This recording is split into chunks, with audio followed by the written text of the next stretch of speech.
Hello friends, कैसे हो आप सभी का फिर से स्वागत है आपके यूट्यूब चैनल मेघा अग्रवाल की क्लासेस में। चलो, आज का जो हमारा टॉपिक है वो हम कर रहे थे संधि, जिसमें हम स्वर संधि, विसर्ग व्यंजन संधि कर चुके हैं। तो आज हम जो कर रहे हैं वो है विसर्ग संधि। ठीक है, विसर्ग संधि हम आज करेंगे बिल्कुल ट्रिक के साथ। आपको कभी रटना नहीं पड़ेगा। आपने स्वर संधि और व्यंजन संधि देखा, बिल्कुल अच्छे से आपको समझ में आ गया। ठीक है, अब चलो स्टार्ट करते हैं। विसर्ग क्या होता है? विसर्ग के बाद किसी स्वर अथवा व्यंजन के आने से विसर्ग में जो परिवर्तन होता है वह विसर्ग संधि कहलाता है। तो विसर्ग के बाद अगर कोई स्वर या व्यंजन आ जाए और उसमें परिवर्तन हो जाए तो उसे हम क्या बोलते हैं? विसर्ग संधि कहते हैं। जैसे नियम क्या है? पहला, क्या विसर्ग का श स श ये तीनों श जो हो में परिवर्तन। ठीक है, कैसे? चा छा हो तो शाह, मैं भी बताऊंगी कैसे क्या चीज होती है, बिल्कुल एग्जांपल के संग। अभी आपको अटपटा लग रहा होगा कि क्या ये टाठा किस में बदलता है? शाह में। और ताथा किस में बदलता है? सा में। ट्रिक देखो, सिंपल, हम ट्रिक से बात करते हैं हर चीज। ट्रिक क्या होती है कि अगर आ को छोड़कर, ठीक है, आ को छोड़कर उसके बाद आधा श आ जाए, ठीक है, हो, उसके बाद कोई अघोष व्यंजन हो। अघोष आपको पता है ना कौन से होते हैं? ठीक है, हमने पढ़े थे सघोष, अघोष, पीछे के तीन जो के होते हैं अघोष। अब जो पहले के दो होते हैं वो अघोष होते हैं। ठीक है, पहली जो दो लाइन, नंबर 1 और नंबर 2 लाइन वाली लाइन अघोष होती है। तो अघोष व्यंजन हो तो विच्छेद करते समय श का विसर्ग में परिवर्तन हो जाता है। तो जहाँ पे श होंगे वहां विसर्ग में क्या हो जाएगा? परिवर्तन। जैसे देखो, आ और आ को छोड़ करते हैं, ई की मात्रा नी पे, ये शा हो गया। और इसके बाद क्या है? अघोष व्यंजन है हमारे पास। चा अघोष होता है, पहली और दूसरी लाइन में बताया था। चा पहली लाइन में आता है, च छ झ, ठीक है ना, जो पहली और दूसरी लाइन में आती है। ये मैं आपको करा चुकी वर्णमाला। ठीक है, वर्णमाला की वीडियो देखना, उसमें अघोष, सघोष, अल्पप्राण, महाप्राण बिल्कुल सब अच्छे से क्लियर हो जाएगा। ठीक है, तो जो ये वाला शा होगा, जहाँ पे ऐसे शा ये होंगे, ये किस में बदल जाएंगे? विसर्ग में बदल जाएंगे। जैसे नी, और ये किस में बदल गया? विसर्ग में, ये चया में। ठीक है, तो यही चीज मैंने यहाँ पे उल्टा इसमें बताया था। अब आपको समझ लो कि अगर शा में परिवर्तन कब होता है? अगर चा और छा हो तो शा में बदलता है, टा और ठा हो तो शा, षटकोण वाली शा में, ता और था हो तो सा में बदलता है। अब यहाँ पे देखो, जब ये वाला चा आ गया ना, मैंने बताया चा और छा होता है तो किस में बदलता है? शलगम वाले शा में। तो किस में बदल गया? विसर्ग शा में बदल गया। ट्रिक भी मैंने आपको बता दी, उल्टा भी बता दिया ट्रिक के साथ। कैसे? कि अगर आ और आ को छोड़ के कोई हम मात्रा कोई भी हो, जैसे यहाँ पे ई की है, ठीक है, और यह क्या चा अघोष व्यंजन है, तो ये सा किस में बदल गया? विसर्ग में। देखो यहाँ पे ई की मात्रा है, चा अघोष है, तो शा किस में बदल गया? विसर्ग में। छा के संग भी ये वाले शा बताया था मैंने उल्टा। ठीक है, छा के संग भी क्या आएगा? ये वाला शा। निश्चिंत, तो निश्चिंत। अब ता और था के संग कौन सा शा बताया था मैंने? सा से सपेरा वाला सा। ठीक है, तो निस्तेज है ना, क्लियर, बिल्कुल इजी। ठीक है, चा के संग, चार छा के संग शलगम वाला शा, तो कश्चित। दुता के संग बताया था सा सपेरा वाला सा, तो दुस्तर। नी ठा के संग, टा और ठा के संग षटकोण वाला शा बताया था, टा और ठा के संग। ठीक है ना, तो निष्ठुर, निस्तार। दू प्लस चरित्र, देख लो कहीं भी आ नहीं आ रहा और आ नहीं आ रहा, इसके अलावा कोई भी आ सकता है हमारे पास। ठीक है ना, दूचा के संग शलगम वाला शा, तो दुष्चरित्र। नमस्ते, दुष्चक्र।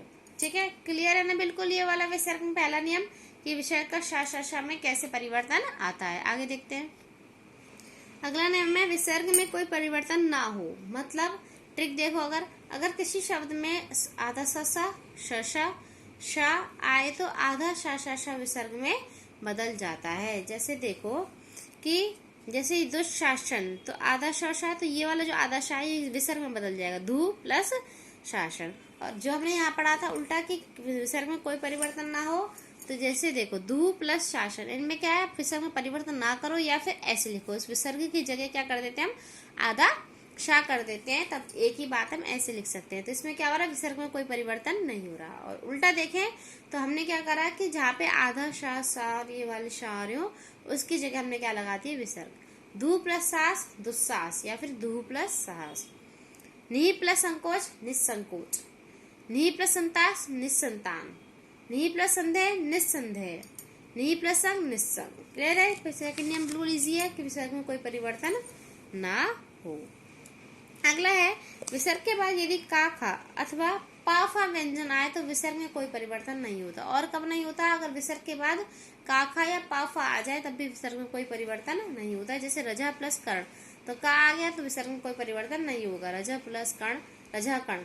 पया प्लस पान, पया पान। अंता प्लस कर्ण, अंता कर्ण। प्रातः प्लस काल, प्रातः काल। अंतः प्लस कर्ण, अंतः कर्ण।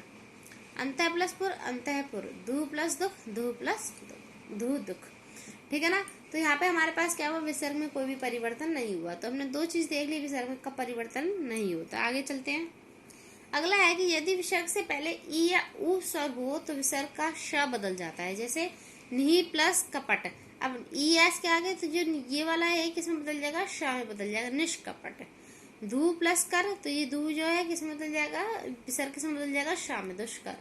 चतु प्लस पाद, चतुष्पाद। नी ई आ रहा ना नी में, नी प्लस कलंक, तो विसर्ग किसमें बदल जाएगा? षटकोण वाले आधा श में, निष्कलंक। नी प्लस पाप, निष्पाप। नी प्लस फल, निष्फल। धू प्लस कर्म, दुष्कर्म। जब मैं आप एक्सरसाइज कराऊंगी आपको बहुत अच्छे से क्लियर हो जाएगा बिल्कुल पेपर में कैसे क्वेश्चंस आते हैं इस एक्सरसाइज में से। ठीक है, आपकी प्रैक्टिस भी हो जाएगी। अगला है यदि विसर्ग के पहले आ हो तथा उसके पश्चात कोई घोष व्यंजन हो। घोष व्यंजन बताया था कौन से होते हैं? जो वर्ग के तीसरे चौथे पांचवें लाइन में आते हैं। ठीक है, आए या फिर यार लवा, ये घोष व्यंजन यार लवा भी होते हैं। ठीक है, तो यदि विसर्ग से पहले आ हो तथा उसके पश्चात कोई घोष व्यंजन आए तो आ संयुक्त विसर्ग हो जाता है। तो आ जो विसर्ग कैसा जाता है? संयुक्त विसर्ग हो जाता है, ओ बन जाता है। कौन सा बन जाता है? ओ बन जाता है। अगर ट्रिक के साथ हम इसको देखें कि ओ के बाद कोई सघोष व्यंजन, जैसे यहाँ देखो ओ लग रहा है, अधो गति में ओ है।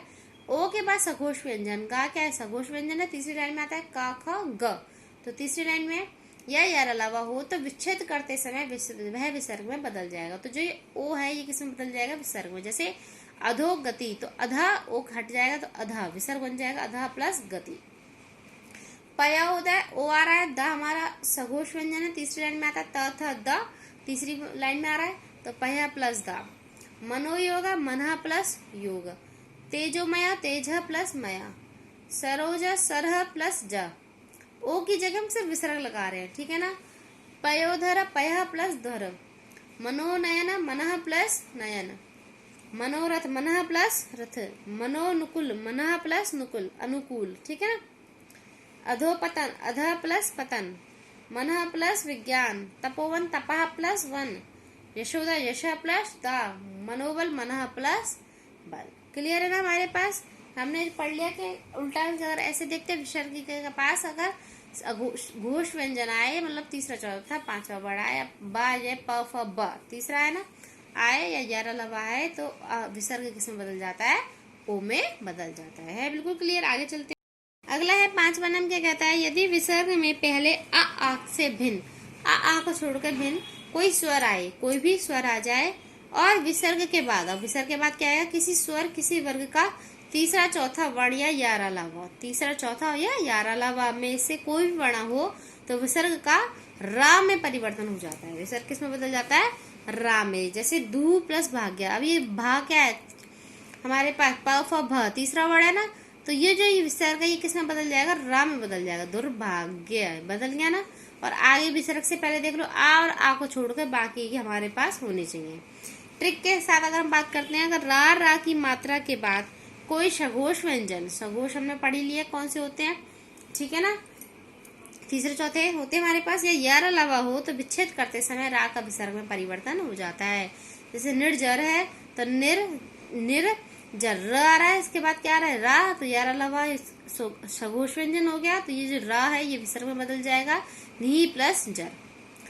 दुर्गुण तो दुग, दू प्लस गुण। निर्यात, नी प्लस यात। देख रहे हो ना, विसर्ग की जगह रा की जगह क्या आ रहा है? विसर्ग आ रहा है। निरर्थक तो नी प्लस अर्थक। नी प्लस उपाय, रुपाय आ गया ना, रा आ रहा है, रा मार में तन, रा या रा की मात्रा, तो रा आ रहा है, रा हटाएगा तो उपाय बचेगा यहाँ से, तो नी प्लस उपाय। निर्गुण, नी प्लस गुण। दुर्मुख, दू प्लस मुख। भयमुख, भई प्लस मुख। दुर्गम, दू प्लस गम। निराशा में नी प्लस आशा, रा हटोगे आशा बनेगा ना। दुरुपयोग में धू प्लस उपयोग। क्लियर है ना? बिल्कुल इजी।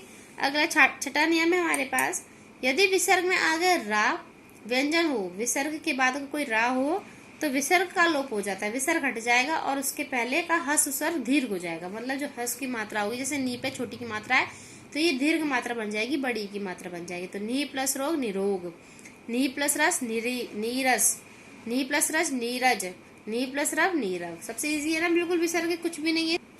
लास्ट है हमारे पास नियम 7वां कि कुछ शब्दों में विसर्ग में सा लग जाता है। बस सिंपल है, 1 2 नमा प्लस कार में नमस्कार, पुरहा प्लस कार में पुरस्कार, भा प्लस कर में भास्कर। ये 3 है बस, इसके अलावा कुछ आते नहीं है आपके पास ज्यादा ये वाले, ठीक है। तो इसमें कुछ टफ नहीं है याद करने के लिए। नमा प्लस कार में नमस्कार लग गया, नमस्कार आ गया तो आप उल्टा कर सकते हैं, नमा प्लस कार। क्लियर है। तो विसर्ग बहुत इजी है, 7 नियम में छोटे छोटे जो बिल्कुल कुछ भी नहीं है, बहुत इजी है। आप ध्यान से इसको समझोगे, ठीक है, बिल्कुल ध्यान लगा के इसको करोगे तो अब इसकी अगली मैं एक्सरसाइज कराऊंगी नेक्स्ट क्लास में आपको, जो बहुत अच्छे से आपको प्रैक्टिस हो जाएगी कि कैसे क्वेश्चंस आते हैं। क्लियर है ना।